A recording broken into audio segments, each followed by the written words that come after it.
Friends, in the reading, we got challenged to arise. We are all Arjunas. And Krishna, who is depicted here in the picture, although we cannot depict Krishna in any form, because Krishna is among us all in many forms and in the formless. But this is a feeble attempt to try to illustrate. Here we are, a perfected being. Here we are, where's the Arjunas? We got Arjunas in there too, not in the blue face, in that chariot. We are challenged to fight, do that greatest of all fights, which is the inner self, gaining control over our lower natures, if you will, and rising up and becoming Krishna ourselves. We are all capable of being Krishnas.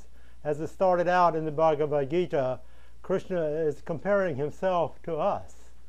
And he is saying, basically, he is saying that he remembers his prior births. We don't necessarily remember ours.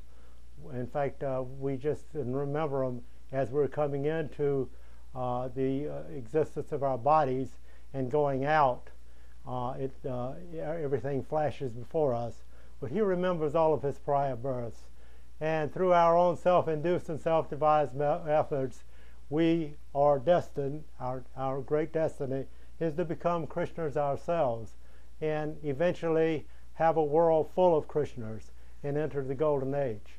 This is a very lofty undertaking, and there's a clear passage from where we are now, where we were before, and where we will be in the future if we keep working at it. And the goal of evolution, initially we started out plural goals, and as the student was getting his research done, it became obvious that there is a single goal of evolution, and that is our universe exists solely for evolution of soul.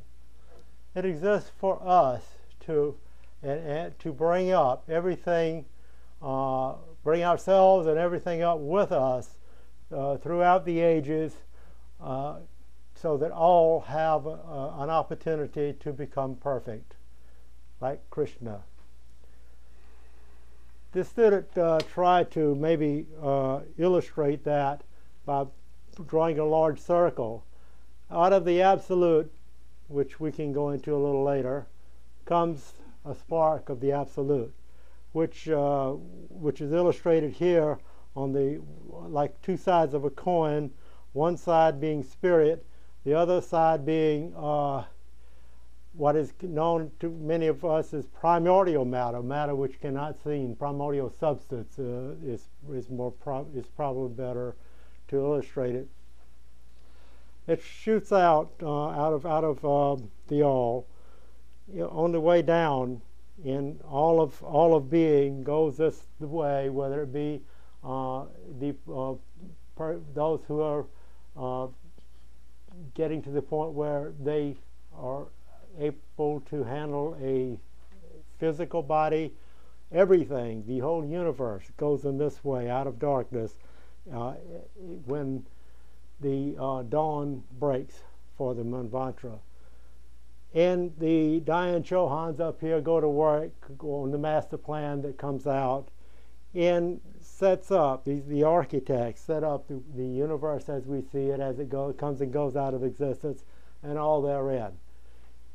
The monad has lots of experience behind them before they get to be human.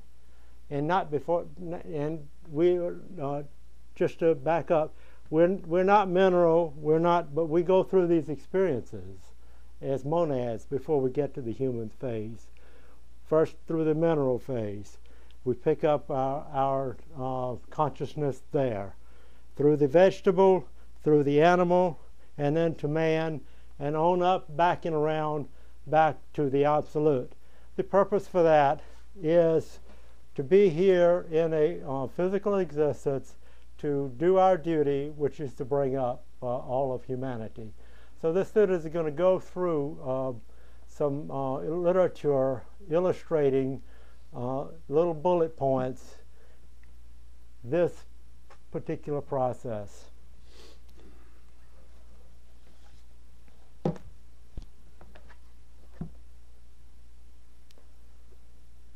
Starting out with the back down to the goal of evolution, our universe again exists solely for the evolution of soul.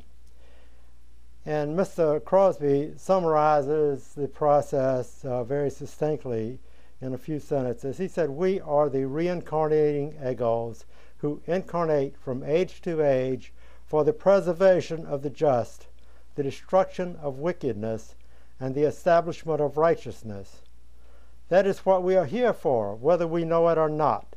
And we must come to a recognition of the immortality of our own natures before we shall ever relieve ourselves from the distresses that afflict humanity everywhere. We have to bring ourselves in touch and tune with the whole great purpose of nature, which is the evolution of soul, and for which alone all the universe exists." These are words of Robert Crosby, but he pulled them together from the words of Mr. Judge and HPB. So we'll talk a little bit today about cycles, about the purpose of life, about evolution and karma, about the choices we make, and touch on also our awareness of the plan, which the student has already basically done. So with respect to cycles, with Bhagavad Gita, we find Krishna saying that at the beginning of the day of Brahma, which is 4,320,000,000 years, according to the Ocean of Theosophy, all things come forth from the non-developed principle, and at the becoming of Brahma's night, they are resolved into it again. 4 billion years back in the absolute darkness, and they come back out the next 4 billion years. This is an ongoing process, continuing from age to age.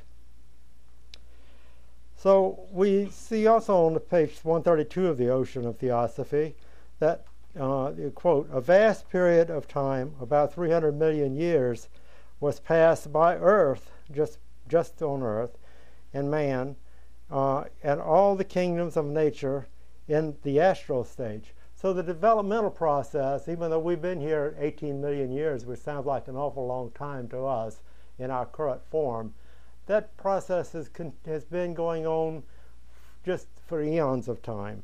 300 million years just on this, just on the Earth existence, to bring us up to the point where we have an astral body, and from that astral body develops the physical body which we see each other in. In answer to a question, if man made his first appearance as a material body, why does the embryo pass through all the changes, vegetable, animal, and so forth, before birth? Mr. Judge responded that it is the order of nature, and nature goes by steps, one at a time. All the atoms have to grow used to their work before they can do it well and quickly. At first, as astral atoms only, they do it over and over until all the atoms acquire the habit of doing it without fail. At earlier periods, gestation of the human body took years. Later on, fewer years. And now, after millions of years of prior slow work, we're down to 9 months. In future times, the process will be finished more quickly, and then the embryo will pass through all these old stages almost instantaneously. So all things are already in S, as we've illustrated, and they are brought forth or evolved from time to time in conformity to the inherent law of the Absolute. By observing great nature, we can see that all things periodically come forth from subjectivity into objectivity and return again to the former, and so on without cessation. Example, the sun rises from the, to us, subjective, and at night returns to the subjective again, remaining in the objective world during the day. We can see that this law of periodicity, this law of cycles, governs in every department of nature. So-called matter is an illusion, it's said. What we see is like a picture that fades in and out. And the real matter, as we mentioned earlier, is the primordial matter. And this is the matter that is there for at all times, and that's the area that we need to gain experience. The Bhagavad Gita says that spirit, Purusha, and matter, Prakriti, are co-eternal and not divisible from each other. So they go on from age to age, and they provide, if you will, the canvas for what appears to us, the images that appear to us in the form of man, animals, etc. Getting into the purpose of life. So the question of whether life has a purpose, we all ask that from the time our minds were lighted up eons ago until now. Purpose enters really into everything we do. So, every action is really a rational action. It should be. Rational action, again, is purposeful action. So the essence of an act is the intent or purpose that induced it. Easy illustration, if we do a criminal act, go in and rob a bank or something like that, we are dealt with as a criminal if that's our intent, is to steal the money. But if we are, let's say, an insane person, the law deals with us in a different way. We go to the slammer, to the loony bin rather than to the jail. And karma acts in a similar way. In this illustration, human law and karmic law parallel. And they both act on moral perceptions and responsibility. So that life appears purposeless without a key to its meaning has been conceded by H.P.B., who wrote in her Key to Theosophy on page 139. Life is at best a heartless play, a stormy sea to cross, and a heavy burden often too difficult to bear.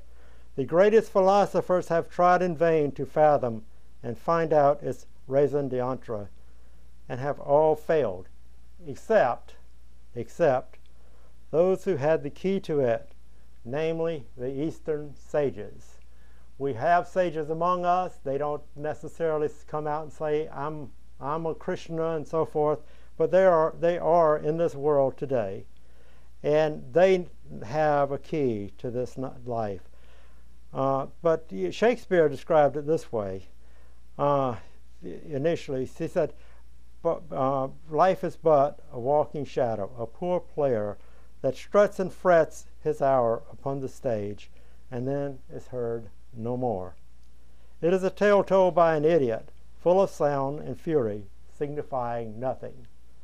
But then H.P.B. adds, nothing in its separate parts, yet of the greatest importance in its collectivity or series of lives. We find in The Secret Doctrine 1, page 238, the reincarnationists and believers in karma alone dimly perceive that the whole secret of life is in the unbroken series of its manifestations, whether in or apart from the physical body. In the collectivity of lives, in their ceaseless series of manifestations, we can plainly perceive a working out of a great purpose, each life contributing its share towards the grand end. This purpose is not in the separate manifestations as such, but in that which uses the manifested form, gains experience in and through them, and is common factor, the thread running through and uniting the series of lives. We know it, or have heard of it, as the immortal soul. getting into the journey of soul. So the successive stages in the progress of the soul from the time it leaves its source, the universal oversoul, and on its obligatory pilgrimage through the cycles of incarnation or necessity, are in broad outline in the third fundamental proposition of the secret doctrine, and also in the key to theosophy on page 34, which states, this same process is described in terms drawn from character types in Shakespeare's dramas. The ego begins his life pilgrimage as a sprite, an Ariel, or a Puck. He plays the parts of a super as a soldier, a servant, one of the chorus, rises to speaking parts, plays leading roles, interdispersed with insignificant parts, till he finally retires from the stage as Prospero, the magician. So the first stage is to go through every elemental form of the phenomenal world of this Manvantara, which is all of these stages we've very broadly outlined here. In other words, the ego begins his life pilgrimage as a sprite, or an Ariel, or a Puck. When the ego progresses by self-induced and self-devised efforts, he rises to speaking parts and leading roles. The ego's ascent through all the degrees of intelligence, from the lowest to the highest manas, finally brings him to the pinnacle of attainment in that cycle, the holiest archangel, Dhyani Buddha. That's where we're going for, somewhere up here when we get into the spiritual world. Or as said in the key, he retires from the stage as Prospero the magician, and his retirement is to help out all of those who are on the stage, etc. In ancient times, Patanjali, in one of his yoga aphorisms, said that for the sake of the soul alone, the universe exists.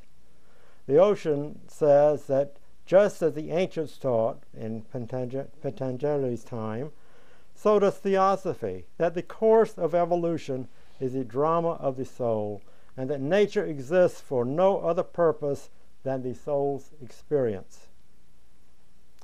So there's other passages all over in the ocean, etc., that says the same thing, that we go through this process, we retire from the stage of Mahatma as a magician. Mr. Judge, in Chapters of the Ocean on Reincarnation, states that it is all for the experience and emancipation of the soul, for the purpose of raising the entire mass of manifested matter up to the stature, nature, and dignity of conscious godhood. Nothing is to be left out, he said.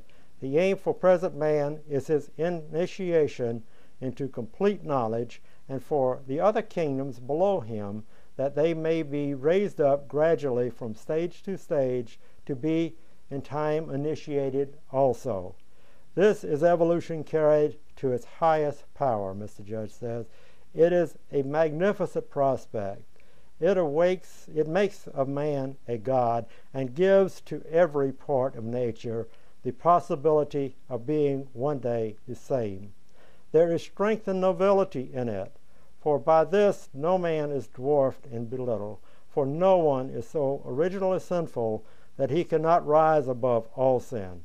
The old theosophical view makes the universe a vast, complete, and perfect whole. So the purpose underlying all evolution is the attainment of the highest degree of self-consciousness, or of a conscious existence in spirit, not matter, meaning, in this case, not matter, meaning the matter that we see as a picture. Footnote in page 62 of the Key to Theosophy states, it is an eternal and periodical law which causes an active and creative force, the Logos, to emanate from the ever-concealed and incomprehensible one principle at the beginning of every new cycle of life, Mahavanratra. Getting into evolution and karma, we're going to just hit on a little bit because we just had a very good talk on karma a few weeks ago, and skipping down karma, The Secret Doctrines, Volume 2, page 305. This law of karma nemesis, which is the part of karma, the law of retribution, karma nemesis is, predestines nothing and no one. Karma creates nothing, nor does it design. It is man who plans and creates causes, and karmic law adjusts the effects, which adjustment is not an act, but universal harmony, tending ever to resume its original position, like a bow which bent down too forcibly rebounds with corresponding vigor. Karma is an absolute and eternal law in the world of manifestation. Getting down to our choice, we have a choice of either working with the one immutable law of harmony or willfully working in opposition to that law. It's pretty straightforward. It is, according to this paper, this student's paper, the way he put it together, in so choosing, he acts with purpose. If he purposes to act with the law, he will in time become its virtual embodiment. And it's very clear that's what the wisdom of the ages tells us. The only safe course and the one leading to the highest goal is to align our purpose with the great impersonal purpose of divine nature. The way to inward peace is, in all things, to conform to the pleasure and disposition of the divine will. Getting into our awareness of the plan, this student touched on it a little bit. In the Key to Theosophy, page 163, at the moment that monads begin their cyclic pilgrimage, they have a prospective vision of the nature of the evolutionary journey upon which they are about to embark. They see futurity because on their monadic plane they possess a high degree of spiritual consciousness and intellectualism. And they see the divine wisdom of the plan and its glorious goal, and so seeing, they willingly enter upon their destiny. Once the monad descends, it loses or forgets this vision, and its high consciousness becomes latent. This latency is due to the gross matter of the lower planes of differentiation. It is part of the mission of the monads to break through the impediments of matter and manifest gradually on all planes in all their pristine power. Fundamentally, the monad evolving is in a particular cycle of evolution, while fundamentally identical with the universal oversoul. So we have all the characteristics of the universal oversoul, or of various degrees and classes of unfoldment. The highest class of monads, as the guide and vanguard of their lesser evolved brothers, those Krishnas among us, others in their degree of knowledge and attainment do their part toward the fulfillment of the grand purpose. So we all have a part. We're out here, we're supposed to be doing our part. To the degree we do our part, we advance to the next level. Page 267 of the first volume of the Secret Doctrine says, it is the latter, which is the divine kings and leaders, which Dhyan Buddhas brought to us, the divine kings being those who were earlier kings, those who considered doing their job. It is those who taught humanity their arts and sciences, and the former who revealed to the incarnated monads that had just shaken off their vehicles of the lower kingdoms, and who had therefore lost every recollection of their divine origin, the great spiritual truths of the transcendental worlds. In this world of materialism, that is very camouflaged these days. So we should strive to help in the divine evolution of ideas and to become the best of our, to the best of our ability, co-workers with nature. Then the next manvantara will witness the first people of our own life cycle becoming the instructors and guides of a mankind whose monads may now yet be imprisoned, semi-conscious, and the most intellectual of the animal kingdom, while their lower principles may be animating, perhaps, the highest specimens of the vegetable world. The object of the theosophical movement all down the ages has been to keep a light burning in the minds and the hearts of all mankind, so that both they and the souls in the souls in the dependent lower kingdoms might progress evenly toward the consummation of all evolution, the production of perfect man. Thank you, and we'll entertain your questions and comments.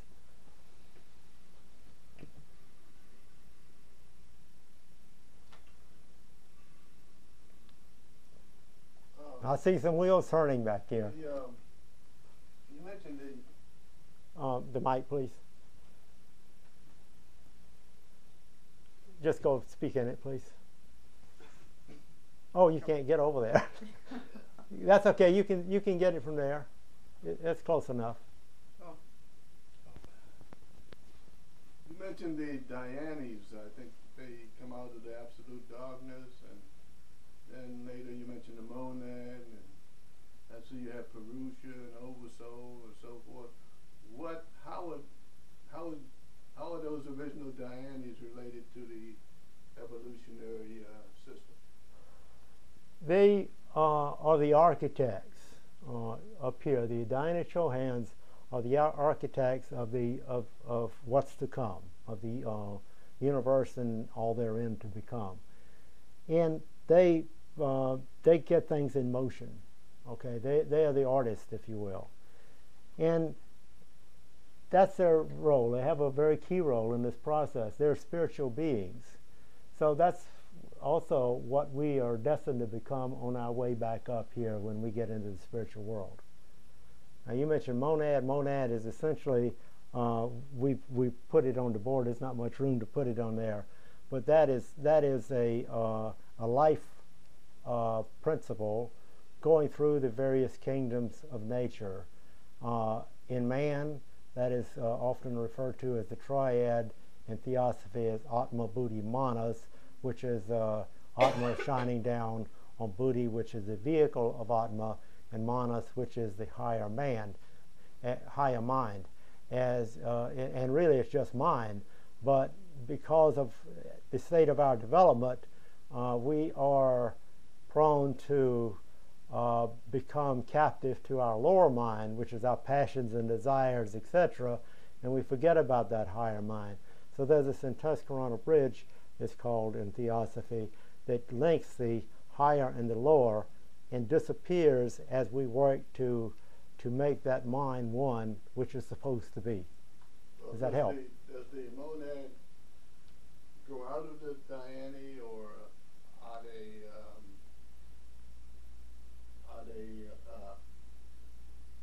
co-equal in evolution like that?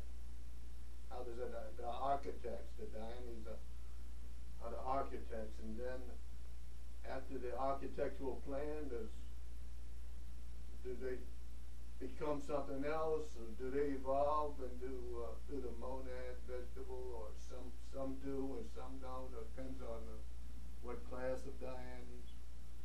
Well, yeah, I think you kind of hit it in your question.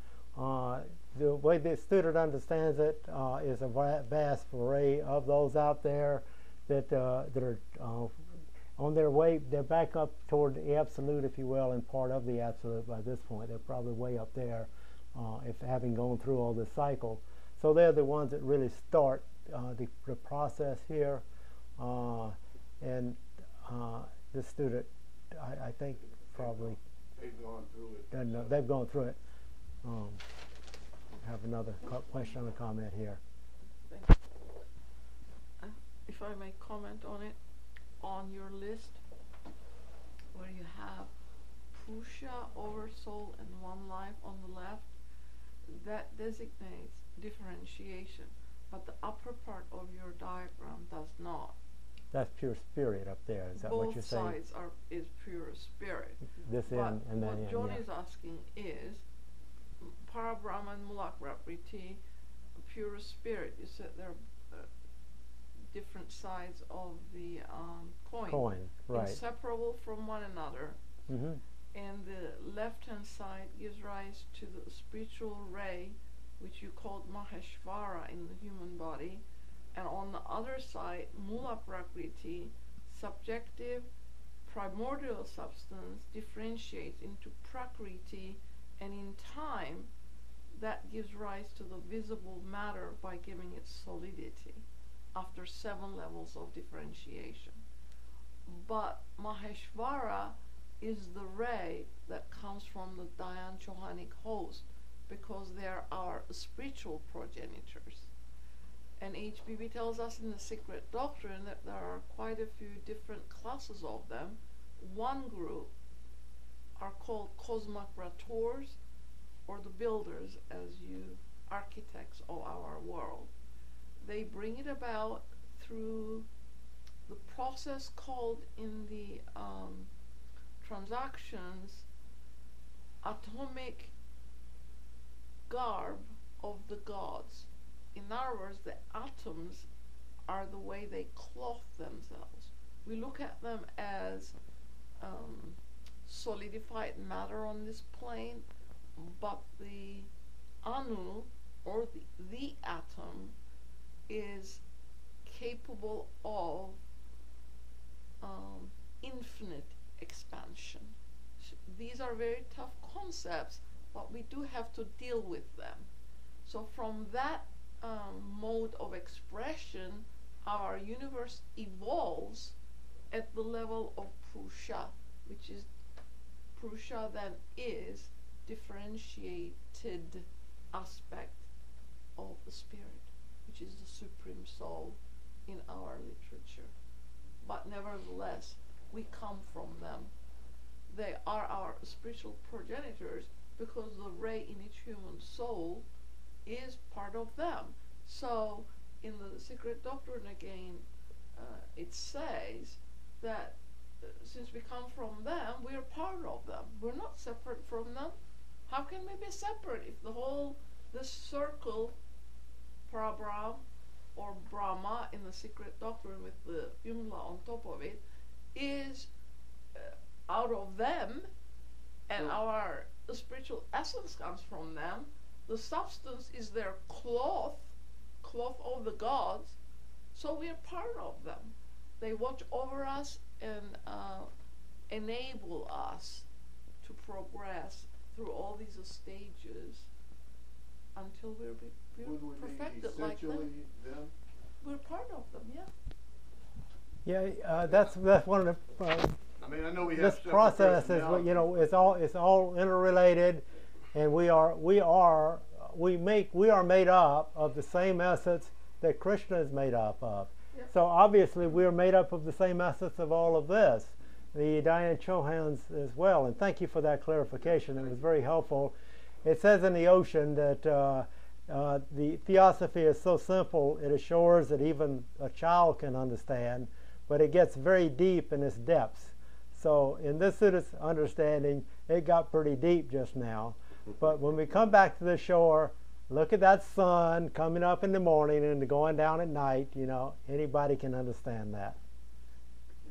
So we've got all this between us. And the idea is for us to try to gain this better understanding, and clearly this intellectual knowledge, if we have the right attitude, helps us transcend. It's very important to try to gain it as much as we can. And it also says that we aren't gigged for having intellectual incapacity. We may well get gigged if we don't try to use what we got. And Veer? Pull it a little closer to you. The student's explanation of the diagram on the board led me to understand, is this not correct, that the monad comes from some class of the Dhyan Chohans. the monad. So if that's the case, then the Dayan Shohans are classes of spiritual beings, which would then, and if you classify them in, say, Western terms or Christian terms, as angels, Archangels. archangels, Yeah, the highest level. then it means that human beings are in fact the same substance of archangels. Absolutely. Okay. You got I it. just want to make that clear. Yeah. Yeah. I mean, we all have all this within us So that evolutionary process is to bring us back to bring us back Through- through this in our thinking processes, etc., so that we are fully knowledgeable of everything, that we instantly know what to do, when to do it, in all planes. And we'll be working on all planes as we go through this process. Now, one question I also had was the concept of the oversoul seems to come in after a differentiation, a spiritual differentiation, well, Purusha. Well, the concept of the oversoul is there. It always is, and it's boundless. So it is. This is all operates within the oversoul. This is the student's understanding. You can't draw a boundary for the oversoul. So the oversoul, that's within us as well. Mm-hmm. Okay, we are a mixture of lots of stuff, and it's a matter of us working through and sorting it out and helping others along the way. On page 289, Secret Doctrine 1, she has a passage of 3 pages, I believe, where she explains that process. Here is what she tells us. She says, at the first differentiation, what comes about out of the laya, which is the 0 point of the scientific world, is a spiritual quality that comes out of that center and spreads like a film everywhere in the whole universe, everywhere, boundless, infinite. It is everywhere. She calls that film on its 7th level and in its 7th condition, which is the highest, the one life. And she says it is the surface of the circle. This is the secret doctrine terminology, not mine. Now, the one life is the oversoul, because we are all in it. Each part constitutes a part of that oversoul. In our totality, we are the oversoul. All of us live in it. But she also tells us that our sun, the visible sun, which is a window cut into the reality of this world, reflecting the essence behind it at the archaic level. There is something behind it. But our sun, she says, is the lowest of the 7. If 7 is highest and we come down to 1, the sun represents in its constitution 1 in our world. However, she says, it's the highest for Earth. But the Dayan Chohans represent the 5th level. So they are 4 degrees higher than our sun in their constitution. Thank you. Marina? I've read that when atoms, it was a process of division between atoms. So each atom divided, so in this process of evolution, we are looking for this other half of our atom to find and to unite. So if it's true, then Not sure what that means. yeah, Mhm. but in order to make our universe more dynamic, it's in HBP somewhere, I've read. So it's in order to make the dynamic process of evolution. So the atoms were divided. So then during many our reincarnations, we are looking for this other half, and it makes all this game so dramatic. Mhm. But my question is, what is after that? So the two atoms, two halves found each other, so they are united, and then in the process of coming back to absolute, so the other atoms are united as well to this oversoul of life. How it goes when the our Manvantara. yeah, it's coming to the end, so all the atoms should be united, or what? Well, when the Manvantara comes to an end, everything has made certain progress during the current Manvantara, just to maybe grossly oversimplify this a little bit. In the kingdoms, all the kingdoms of nature, if we've done our job, is going to advance, okay? And I think that's what you're asking about. Mr. Judge talked about atoms. I think I mentioned it just a broad brush as the kind of contains, if you will, the question you asked. So that's what happens when we come to back to the absolute for the night of Brahma, which is 4,320,000,000 years. So when we come back up to this and absorb back in the absolute, we're at whatever stage we're at. This is Suda's understanding. The atoms, the animals, etc., and so forth. Some are ready for the next higher level. Some are ready for human, etc., for the next Manvantara. Yeah, the process of bringing these atoms together, if it's not what Mr. Judge says here, but I'm not disputing that either. Student. Sorry. Well, I'm not sure where your comment came from because this student has not seen it. However, in the Secret Doctrine, she tells us that the atoms are indestructible.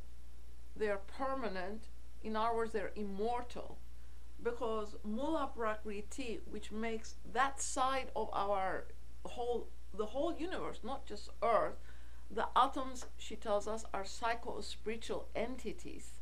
Each atom in time, she says, is going to become men, like us. But what happens is that the mind of man is dual. It has a spiritual aspect, which is the higher mind, and it has a physical or lower aspect, intellectual aspect. And that is towards it comes towards the personality. Now, if the man is a sensualist, a materialist, a power-hungry human being, he's working through the lower self, which is the personality. And we, all of us, have one. And so the atoms then are impressed in that direction, lower. But if the higher mind is active, if the human being is altruistic, in other words, what the speaker referred to, if the moral life is awakened internally and the human being is following that ethical path that eventually all of us will follow, then these atoms are impressed with the higher aspect.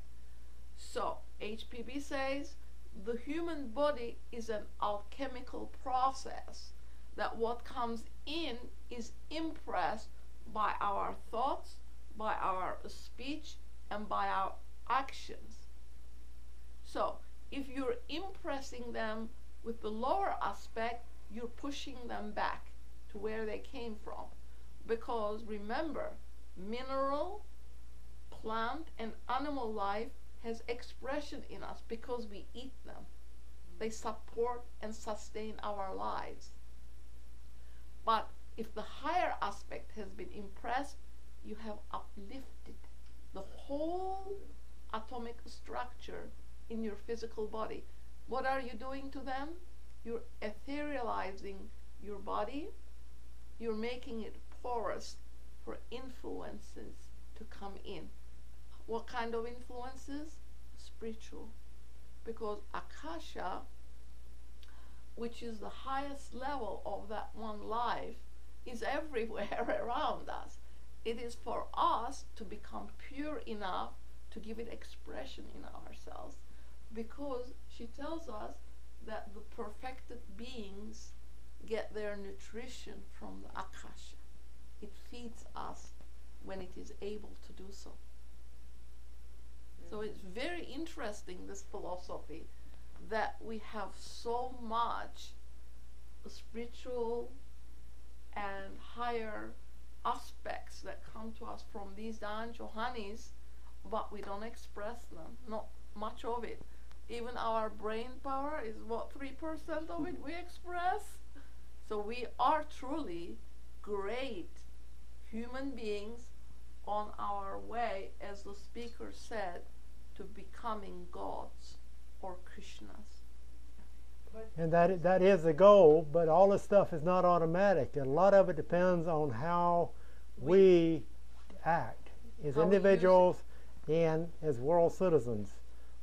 It's how how we propel everything, uplift everything to the point where we finally arrive at the golden age. Right now, we're in this age of Kali Yuga, this materialistic age that lots of us deny or don't see any spiritual side at all, which gives us a great opportunity to do good, because we have this opportunity to help bring about this golden age, one thought at a time.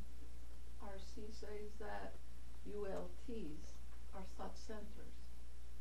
They're cultivating our spiritual nature, and that in time it gathers force, and other influences which are spiritual are attracted to it, but it also exudes from it. So it also attracts other similar minds to come and work for the benefit of humanity, which is very powerful when you think about it, that we're truly telepathic human beings. We can reach out and touch other minds around us. Just please remember for one moment, suppose I could read your thoughts. Is your speech reflective of your thought? Or when you talk to someone, are you hiding it?